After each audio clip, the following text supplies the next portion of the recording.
రెండు దేశాల మధ్య యుద్ధాల నేపథ్యంలో భారత్కు గ్యాస్ సరఫరా కొంతమేరకు నిలుపుదలైందని చెప్పుకోవచ్చు. ఈ నేపథ్యంలోనే కేంద్ర రాష్ట్ర ప్రభుత్వాలన్నీ కూడా రాష్ట్రాలకు సంబంధించి ముఖ్యంగా గ్యాస్ వినియోగదారులకు కొన్ని ఆంక్షలు పెడుతూ కూడా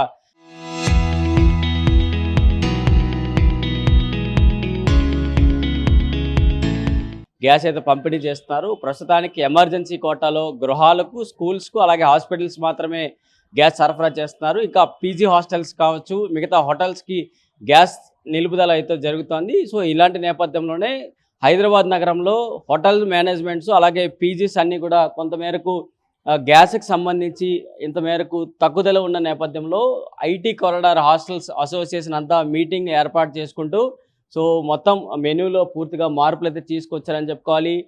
టీ, కాఫీ పూర్తిగా గ్యాస్ మళ్ళీ వచ్చేంత వరకు స్టాప్ అయితే చేస్తున్నారు. దాంతోపాటు ఆయిల్ కన్జంప్షన్ ఎక్కువగా తీసుకునే చపాతీ, దోశ, పూరి ఇలాంటి ఐటమ్స్ అన్నీ కూడా ప్రస్తుతానికి స్టాప్ చేస్తూ ఇలాంటి ఎక్కువగా తీసుకునే ఎక్కువసేపు గ్యాస్ ఉపయోగించే పద్ధతులన్నీ కూడా స్టాప్ చేశారు.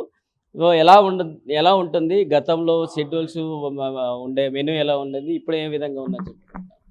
ప్రస్తుతానికైతే ఏ మార్పు లేదు మెనూస్‌లో. రాబోయే ఇంకా కొన్ని రోజుల్లో ఏమైనా మార్పు ఉండొచ్చు.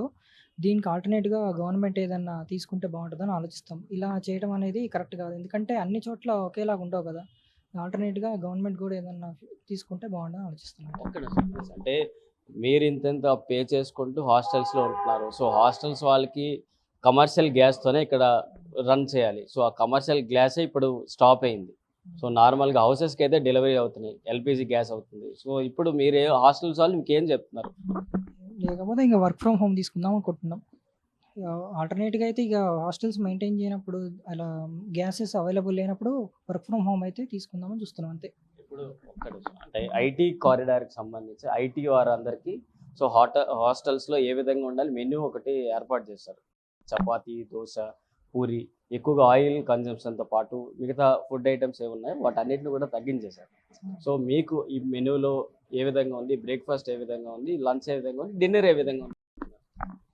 లంచ్ అయితే మార్నింగ్ అయితే బ్రేక్‌ఫాస్ట్ ఇడ్లీ అంటే పెడుతున్నారు. నెక్స్ట్ ఫ్యూచర్‌లో ఏమైతే చెప్పలేను. ఒక 1 వీక్ అయితే గాని చెప్పలేము. ఆఫ్టర్‌నూన్ లంచ్ దాలు, సాంబార్ అవి పెడుతున్నారు. నైట్ పూట అయితే ఇక ఆలుగడ్డ అవన్నీ పెడుతున్నారు అంతే. ఇప్పటికైతే ఏం చేంజెస్ లేవు ఇప్పటికైతే. నెక్స్ట్ ఏమన్నా అవుతదేమోనని ఐడియా లేదు నాకు. అంతే. ఇది మొత్తానికి ఇక్కడ గ్యాస్ కన్జంప్షన్తో మొత్తం ఫుడ్ ఐటమ్స్ కూడా పూర్తిగా మార్పులు, చేర్పులు తీసుకొచ్చారంటూ కూడా చెప్పుకునే పరిస్థితులు ఇప్పుడు ఎక్కువగా కనిపిస్తున్నాయి. గతంలో అనేకంగా అంటే కూరలు ఎక్కువగా ఉండేవి, దాంతోపాటు ఉండేవి. కానీ ఇప్పుడు మాత్రం ఒక పప్పు, ఒక అన్నం, దాంతోపాటు ఒక చిన్న చట్నీ లాంటివి ఏర్పాటు చేసుకుంటూ హాస్టల్స్లో ఉండే విద్యార్థులకి, యువతకు అంతా కూడా ఇప్పుడు ఫుడ్ పెట్టుకుంటున్న పరిస్థితులు ఎక్కువగా కనిపిస్తున్నాయని చెప్పుకోవాలి. సో ఇక తినేవారిని కూడా ఒకసారి అడిగే ప్రయత్నం చేద్దాం. సార్ ఎలా ఉన్నాయి సార్ ఐటమ్స్ అన్నీ గతంకి ఇప్పటికి ఏ విధంగా ఉన్నాయని చెప్తారు? అంతకుముందు 2, 3 కూరలు ఉండేయండి. ఇప్పుడేమో ఒక కూరతో సరిపోవాలి. అంటే గ్యాస్ లేదు కదా! సార్ ఏం చెప్తున్నారు మరి? ఈ గ్యాస్‌కి సంబంధించి గ్యాస్ అయితే లేదు.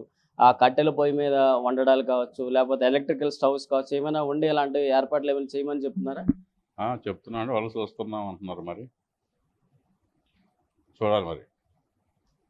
మరి అంటే మరి పద్ధతులు ఇప్పటికైతే కేంద్ర రాష్ట్ర ప్రభుత్వాలు కేవలం గ్యాస్‌కి సంబంధించి కమర్షియల్ గ్యాస్‌కి సంబంధించి మాత్రమే స్టాప్ చేస్తున్నారు. సో మీరు ఇంత పేమెంట్ చేసుకుంటూ ఇలాంటి హాస్టల్స్‌లో ఉన్నారు కాబట్టి మీరు ఏ విధంగా కోరే అవకాశాలు కనిపిస్తున్నాయి? గ్యాస్ వాళ్ళకి కూడా సప్లై చేస్తే వాళ్ళు మీన్స్ అన్ని కరెక్ట్‌గా పెడతారు కదా మాకు కూడా. గ్యాస్ లేనప్పుడు మనం కూడా సర్దుకోవాలి కాబట్టి సర్దుకుంటున్నారు అందరూ. అంటే గతంలో రోజుకి 2, 3 కూరలు ఉండేవా? 3 కూరలు ఉండేవి. ఉదయం టిఫిన్ ఉంటుంది, సాయంత్రం పుల్కా ఉంటుంది, రైస్ ఉంటుంది, ఏది కావాలంటే తినేవాళ్ళం. ఇప్పుడు కూడా దోశ, పూరి, చపాతీ ఐటమ్స్ క్లోజ్ చేసామంటూ మీటింగ్లో చెప్పుకుంటున్నారు. సో ఇక్కడ ఎలా ఉంది మెనూ మార్పులు వచ్చాయా? ఆపేశారు, టిఫిన్ ఆపేశారు. మీల్స్ మామూలుగానే పెడుతున్నారు కానీ టిఫిన్ ఆపేశారు గ్యాస్ లేదని. అన్ని హాస్టల్లో అంతే. మరి చాయ్, కాఫీ అన్నీ ఆపేశారండి. అది అక్కడ ఉంది కదా, ఇంకా అదే. సో ఇది మొత్తంగా ఈ గ్యాస్ సరఫరా నిలుపుదల అయిన నేపథ్యం మీరు చెప్పండి. గ్యాస్ సరఫరా నిలుపుదల కొంతమేరకు తగ్గుదల అయిన నేపథ్యంలో సో మొత్తం ఈ హాస్టల్స్ తాలూకా యజమానులంతా కూడా దీన్ని ఏ విధంగా మనం కంట్రోల్ చేయాలి అనే నేపథ్యంలో ఒక సమావేశం కూడా ఏర్పాటు చేసుకున్నారు. ఉదయం నుంచి రాత్రి వరకు అంటే 3 పూట్ల ఈ భోజనాలకు సంబంధించి ఉదయం బ్రేక్ఫాస్ట్ పూర్తిగా క్యాన్సిల్ అయితే చేశారు. సో అందులో చపాతీ, పూరి, దోశ ఇలాంటివి ఆయిల్ కన్జంప్షన్ ఎక్కువ అవుతాయి కాబట్టి సో దాన్ని కూడా పూర్తిగా అవాయిడ్ చేస్తామంటూ కూడా చెప్తున్నారు. సో ఇక గ్యాస్ ఎక్కువగా తీసుకునే ఐటమ్స్ ఏవైతే ఉన్నాయో సో వాటిని మాత్రమే ప్రిపేర్ చేసి ఉండేవారికి హాస్టల్స్ ఉండేవారికి అందిస్తామంటూ కూడా యాజమాన్యాలంతా కూడా ముందుకు రావడం. సో ఇప్పుడు దీనిపైన ప్రభావం ఏ విధంగా ఉండబోతుంది అనేది చూడాలి. ఎక్కడెక్కడి నుంచో ఉపాధి కోసం హైదరాబాద్ నగరానికి కావచ్చు, ముఖ్యమైన పట్టణాలకి వస్తున్న యువతకంతా కూడా ఇప్పుడు ఆ కమర్షియల్ గ్యాస్ స్టాపేజ్ అవుతున్న నేపథ్యంలో వారి నెక్స్ట్ ఏ విధంగా ఉండబోతుంది అనేది మాత్రం ఇప్పుడు కొత్త ప్రశ్నలు ఇప్పుడు నగరాల్లో ఏర్పడుతున్నాయని చెప్పుకోవాలి. మరి దీనికి సంబంధించి రాష్ట్ర ప్రభుత్వాలు, కేంద్ర ప్రభుత్వాలు దీనిపైన ఏ విధంగా చర్చలు జరిపి కనీసం 1-2 సిలిండర్స్ అయినా ఇస్తారా, లేదా లేకపోతే హాస్టల్స్ వారు కట్టెల పొయ్యి మీద కావచ్చు, ఎలక్ట్రికల్ స్టవ్లతో ఏమైనా ఫుడ్ ప్రిపేర్ చేసి వారికి అందిస్తారనేది మాత్రం కొత్త చర్చల్లో భాగంగా ఇంకా ఉంది.